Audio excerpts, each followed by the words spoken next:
30 orang dalam hal ini sebagai saksi, kemudian juga sebagai terduga korban, dan pada waktu itu Ibu PC masih berstatus sebagai saksi, bukan sebagai tersangka pada saat pemeriksaan, dan juga kemudian terhadap para tersangka. Total itu sekitar 30 orang. Nah, berapa lama total pemeriksaan itu?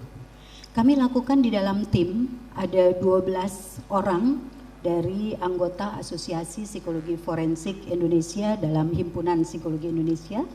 12 orang itu bekerja, kami berbagi tugas, masing-masing kemudian melakukan pemeriksaan mulai dari tanggal 16 Agustus hingga awal September, akhir Agustus. 16 Agustus? Iya. Bukan 25 Juli dalam BAP yang saya terima? Betul, ini awal ya, pertama kali itu Juli. Betul Juli. Bapak. Sampai ya, dengan? 28 Juli hingga, sebentar supaya lebih persis saya melihat pada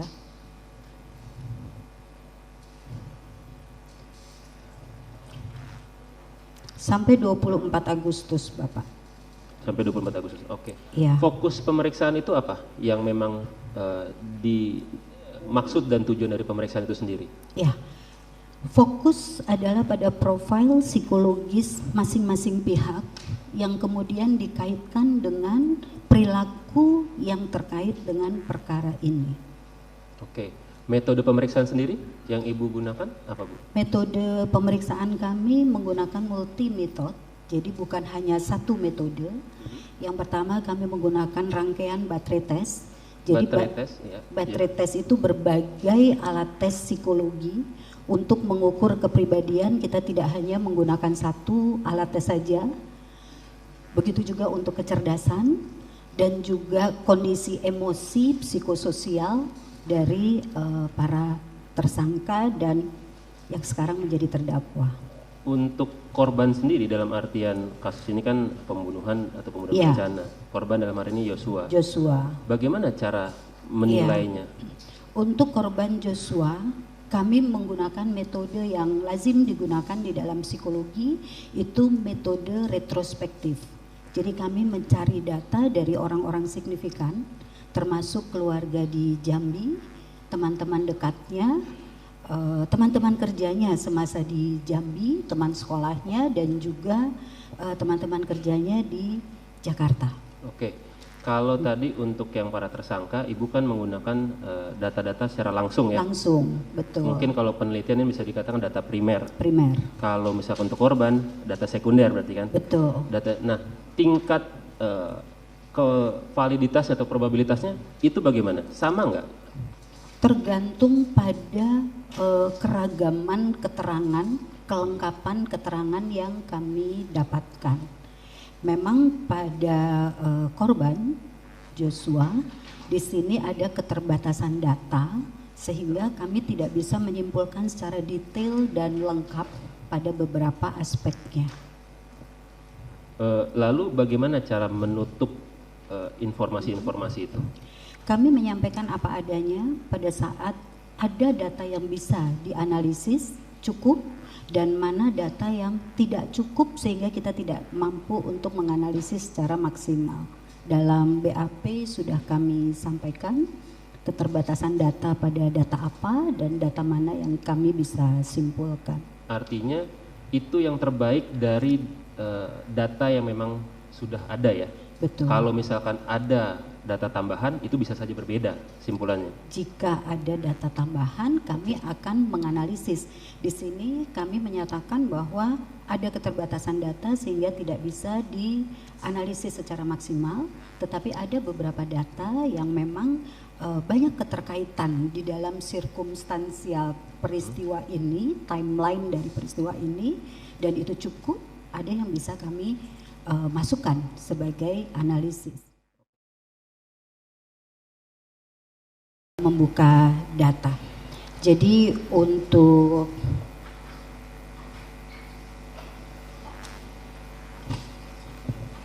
dimulai dari siapa Bapak? Mungkin dari terdakwa Ferdi Sambo. dari Bapak Ferdi Sambo. Bapak Ferdi Sambo memiliki kecerdasan di atas rata-rata, kemampuan abstraksi, imajinasi, dan kreativitasnya sangat baik. Secara umum cara berpikirnya lebih ke arah praktis dibanding teoritis, dan pola kerjanya tekun, motivasi berprestasinya tinggi untuk mencapai target yang melebihi dari target yang diberikan kepadanya. Itu secara umum. Dan kemudian tipe kepribadiannya, pada dasarnya Bapak Ferdi Sambo ini merupakan individu yang kurang percaya diri dan membutuhkan dukungan orang lain di dalam bertindak dan mengambil keputusan, terutama untuk hal-hal yang besar. Ada pengalaman kecil yang membuat dia merasa nyaman apabila ada orang-orang yang melindungi di sekitarnya. Dan dalam situasi kondisi normal, Bapak Ferdi Sambo akan terlihat dan sebagai figur yang baik dalam kehidupan sosialnya dan patuh terhadap aturan normal, dapat menutupi kekurangan-kekurangannya dan masalah-masalahnya. Jadi bukan berarti yang bersangkutan tidak mampu melanggar norma dan menggunakan kecerdasannya untuk melindungi diri di dalam situasi-situasi terdesak. Sebagai orang Sulawesi Selatan yang hidup dalam budaya yang teguh memegang budaya Siri Napace, ini memang mempengaruhi bagaimana pertimbangan keputusan dan emosi serta kepribadian dari Bapak Ferdi Sambo.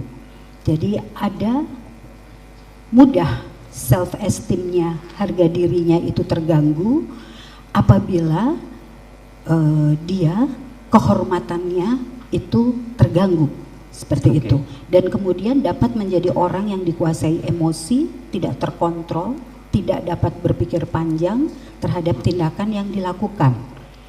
Mungkin saya stop. Sekalipun itu terjadi pada pribadi yang memang sudah lama bergelut di bidang hukum dan memang sudah mempunyai pengalaman yang sangat banyak di bidang reserse, itu pun tidak bisa mengendalikan emosinya. Padahal dia sehari-hari berhubungan dengan, dalam tanda kutip, penjahat. Itu sehari-hari. Dalam keadaan normal itu ada upaya-upaya rasional untuk mengendalikan diri, tapi di dalam situasi ada hal-hal yang memang mengganggu kondisi emosinya dan self esteemnya. Nah, ini yang kemudian bisa menjadi orang yang sangat dikuasai emosi. Sangat dikuasai emosi. Tadi saya juga tertarik dengan Ibu mengatakan ada kebutuhan tinggi untuk dukungan dari orang lain, terutama untuk mengambil keputusan-keputusan besar. Yang penting, besar atau beresiko atau penting. Apakah ini juga bisa internally dalam dirinya itu bisa terrefleksikan dari bekerja sama dengan orang-orang yang dia percayai? Betul, Pak.